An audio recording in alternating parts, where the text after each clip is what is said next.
Hello friends, welcome to my channel study with Shilpi. तो आज हम करने वाले हैं सेकंड पार्ट इस चैप्टर का स्टार्ट, जिसका नाम है रिप्रोडक्शन इन एनिमल्स। तो अगर आपने फर्स्ट पार्ट इस वीडियो का नहीं देखा है तो मैं फर्स्ट पार्ट की लिंक डिस्क्रिप्शन बॉक्स में दे दूँगी, या फिर आई बटन से भी आप चेक कर सकते हैं, मैं उसमें भी दे दूँगी, तो आप वहाँ से देख सकते हैं फर्स्ट पार्ट को। तो यहाँ पर मैं आपको बता देती हूँ कि हमने कहाँ तक इस चैप्टर को पढ़ लिया है। तो हमने यहाँ तक इस चैप्टर को पढ़ लिया है और अब हम करेंगे फर्टिलाइजेशन। मैं एक बार आपको शॉर्ट में बता देती हूँ कि इस चैप्टर में हमने करा क्या था। इस चैप्टर में हमने सेक्सुअल रिप्रोडक्शन के बारे में पढ़ा था, और रिप्रोडक्शन होता क्या है, क्यों वो इम्पॉर्टेंट होता है इतना, हमने उसके बारे में पढ़ा था। और इसमें हमने मेल और फीमेल रिप्रोडक्टिव ऑर्गन्स के बारे में पढ़ा था। और अब हम पढ़ेंगे फर्टिलाइजेशन। तो चलिए स्टार्ट करते हैं फर्टिलाइजेशन को।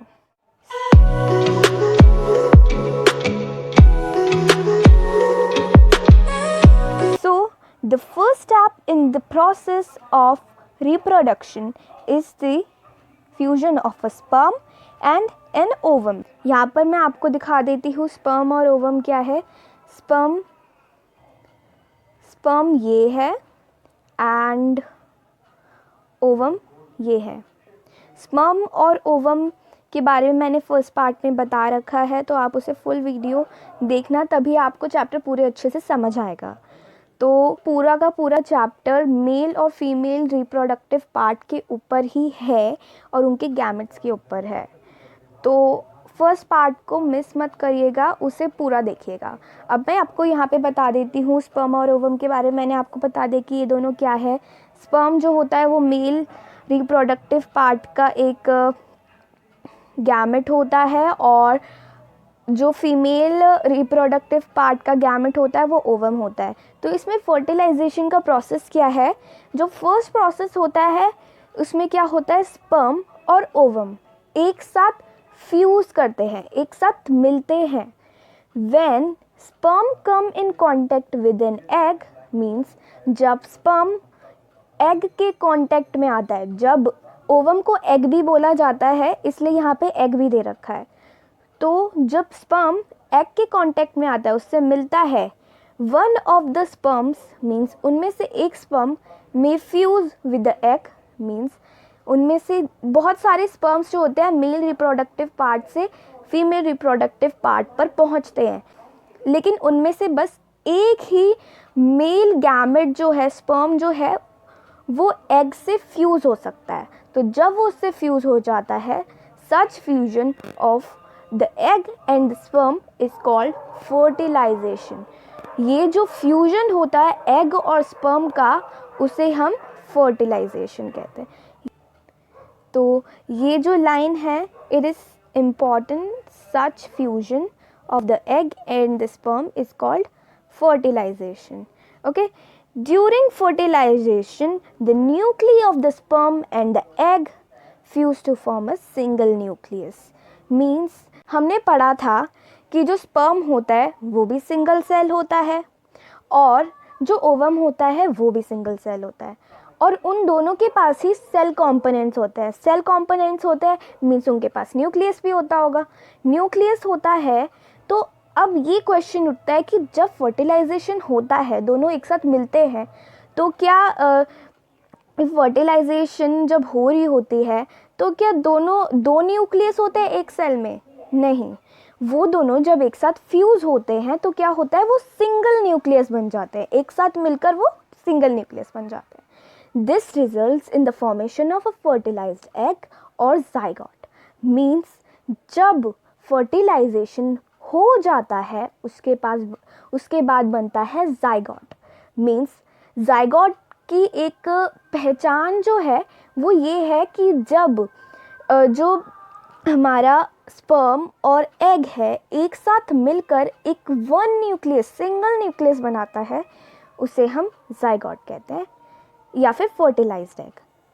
यहाँ पे आप देख सकते हो, यहाँ पर क्या हो रहा है, यहाँ पर जो स्पर्म्स है ओवम से फ्यूज़ हो रहे हैं, लेकिन उनमें से बस एक ही फ्यूज़ हो पाएगा, दो नहीं हो सकते हैं. Only one can fuse with the ovum. Now यहाँ पे इन्होंने एक प्रोसेस दिखाया है जाइगोट का. यहाँ पे हमारा जो स्पर्म है और जो हमारा एग का न्यूक्लियस है वो दोनों फ्यूज़ हो रहे हैं. वो दोनों जब एक साथ मिल जाते हैं तो क्या होता है, जाइगोट बनता है और सिंगल न्यूक्लियस बनता है. उसकी पहचान यही है. You know that the zygote is the beginning of a new individual. क्या आप जानते हो कि जो जाइगोट होता है वो एक नए इंडिविजुअल की बिगिनिंग होती है, जब न्यू इंडिविजुअल बनना बस स्टार्ट ही हो रहा होता है. The process of fertilization is the meeting of an egg cell from the mother and a sperm cell from the father. ये जो फर्टिलाइजेशन का प्रोसेस होता है, इसमें मदर का एग सेल जो होता है और फादर का स्पर्म सेल जो होता है वो एक साथ मीट करते हैं, मिलते हैं. So the new individual inherit some characteristic from the mother and some from father. तो इसलिए क्या होता है, जो न्यू इंडिविजुअल बनता है जाइगोट से, तो क्या होता है, स्पर्म और एग दोनों एक साथ मीट करते हैं तो क्या होता है, हमारा मदर और फादर के जो कैरेक्टरिस्टिक होते हैं, मीन्स आपने देखा होगा जो न्यू इंडिविजुअल बनता है उसकी आंखें उसकी मम्मी से मिल रही होती है, या फिर उसकी ईयर्स मिल रहे होते हैं, उसके लिप्स मिल रहे होते हैं अपने मदर फादर से. तो यही बोल रहा है कि कैरेक्टरिस्टिक उसके मदर या फादर से कुछ कुछ मिलते जुलते होते हैं. लुक एट योर ब्रदर और सिस्टर. अब आप अपने ब्रदर या सिस्टर को देखो. See if you can recognise some characters in them similar to those of your mother or your father. Means अब आप देखो कि जो आपका भाई या बहन है उसके थोड़े बहुत जो कैरेक्टरिस्टिक है, उसके नाक, मुंह, हाथ, ये सब क्या आपके मदर या फादर से मिलते हैं. चलिए अब यहाँ पर पढ़ते हैं. Fertilization which takes place inside the female body is called internal fertilization. Means जब फर्टिलाइजेशन आपने पढ़ लिया कि फर्टिलाइजेशन में क्या होता है, स्पर्म और एग जो होते हैं एक साथ मिलते हैं, फ्यूज़ करते हैं. तो अगर ये जो फ्यूजन है, फर्टिलाइजेशन है, वो फीमेल बॉडी के अंदर होती है, उसे हम इंटरनल फर्टिलाइजेशन बोलते हैं. Internal fertilisation occurs in many animals including human, cows, dogs and hens. Means जो इंटरनल फर्टिलाइजेशन है बहुत सारे एनिमल्स में होती है, इंक्लूडिंग ह्यूमन, काउस, डॉग्स और हैन. और भी बहुत सारे होते हैं, इसमें कुछ ही एग्जांपल दे रखे हैं.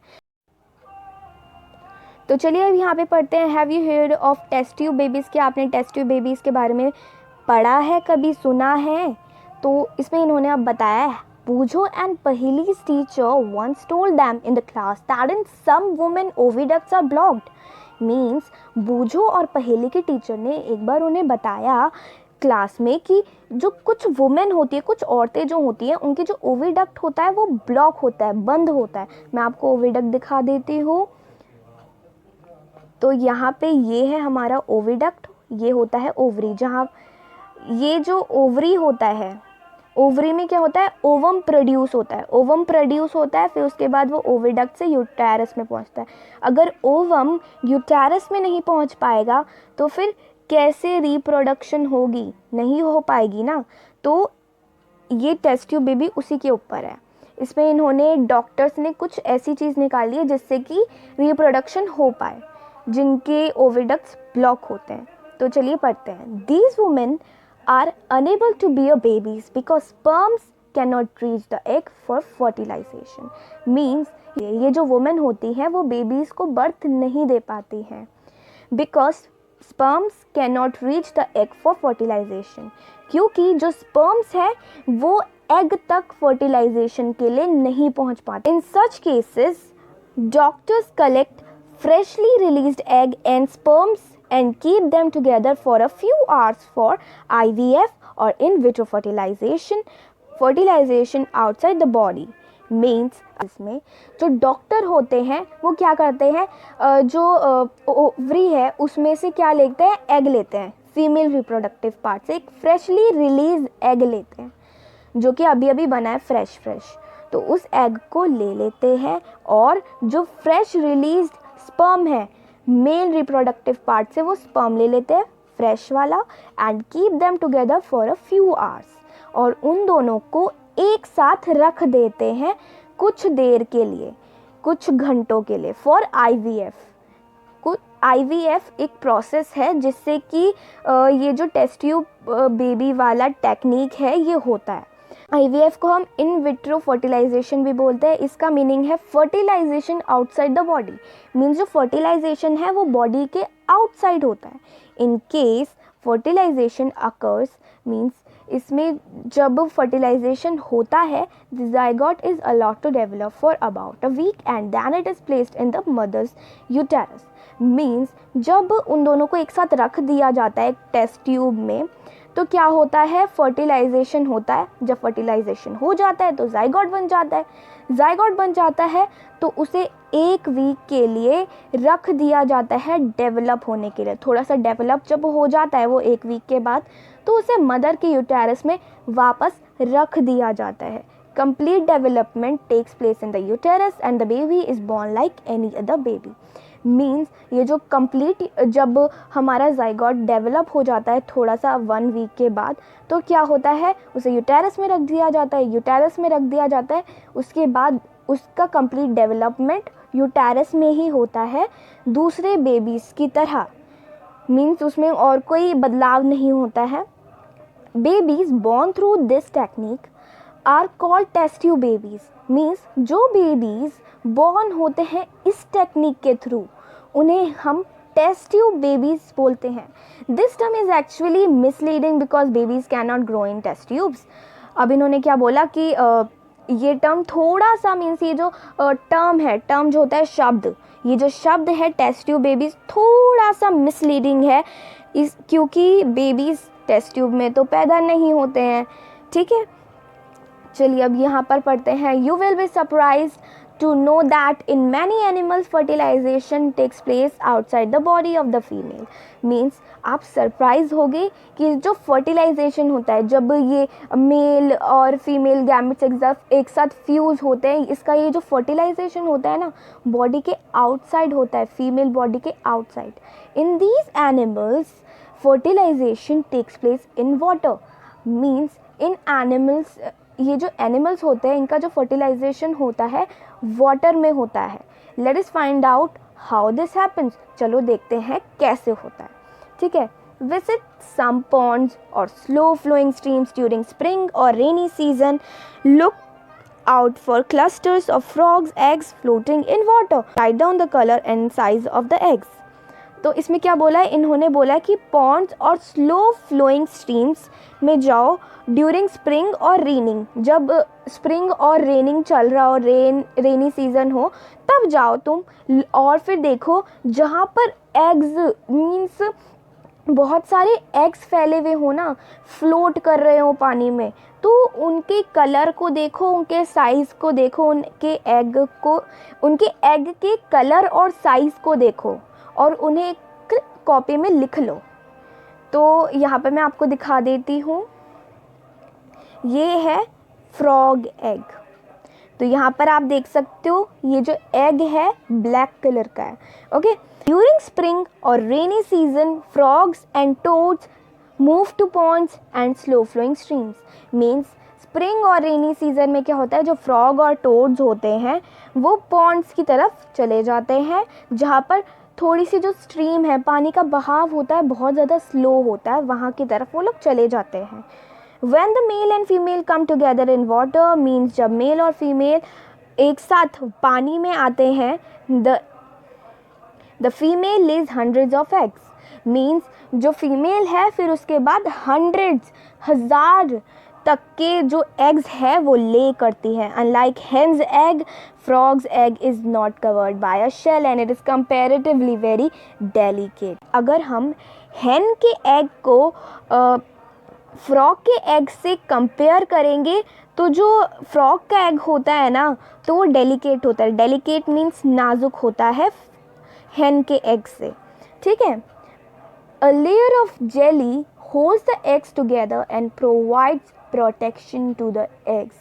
Means ये जो एग है फ्रॉग का, उसमें एक लेयर चढ़ी हुई होती है, एक लेयर होती है जेली की, जो कि एग को होल्ड रखता है, एक साथ रखता है एग को, और प्रोवाइड करता है प्रोटेक्शन एग को। As the eggs are laid means जैसे ही फ्रॉग जो अंडों को ले कर देती है, निकाल देती है, तो the male deposit sperms over them.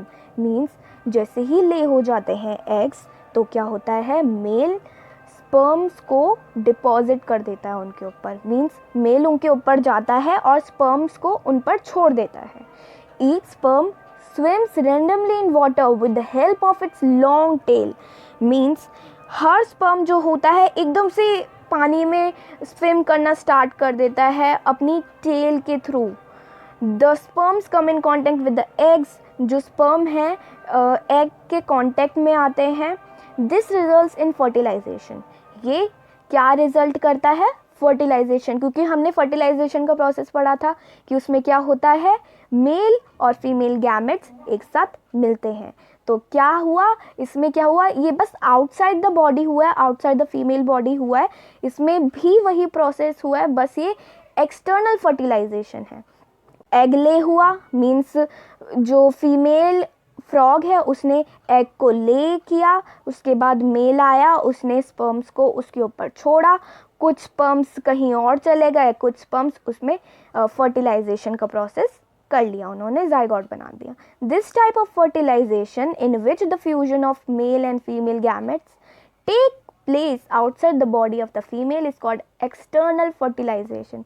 Means इसमें बताया है इस टाइप का प्रोसेस जिसमें फर्टिलाइजेशन जो मेल और फीमेल गैमेट्स का जो फ्यूजन है वो outside the female body means female body के बाहर होता हो, उसे एक्सटर्नल फर्टिलाइजेशन बोलते हैं।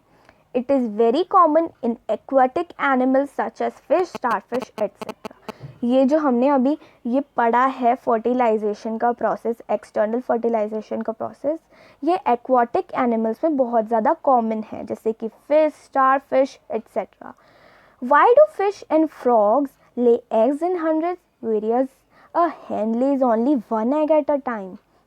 Means क्यों जो फिश है और फ्रॉग है वो थाउजेंड्स ऑफ एग्स जो है ले करती है, वेरियास अगर हम देखें हेन के एग को तो वो सिर्फ एक ही एग ले करती है, क्यों? तो यहाँ पर पहली आंसर करती है these animals lay hundreds of eggs and release millions of sperms. All the eggs do not get fertilized and develop into new individuals. Means ये जो फ्रॉग फिश वगैरह होते हैं ये हंड्रेड्स ऑफ एग्स ले करते हैं और रिलीज़ करते हैं मिलियंस ऑफ स्पर्म्स। ये जो सारे एग्स होते हैं ये सारे के सारे फर्टिलाइज नहीं हो पाते हैं, मीन्स स्पर्म और एग एक साथ मिल नहीं पाते हैं और डेवलप नहीं हो पाते हैं एक न्यू इंडिविजुअल में।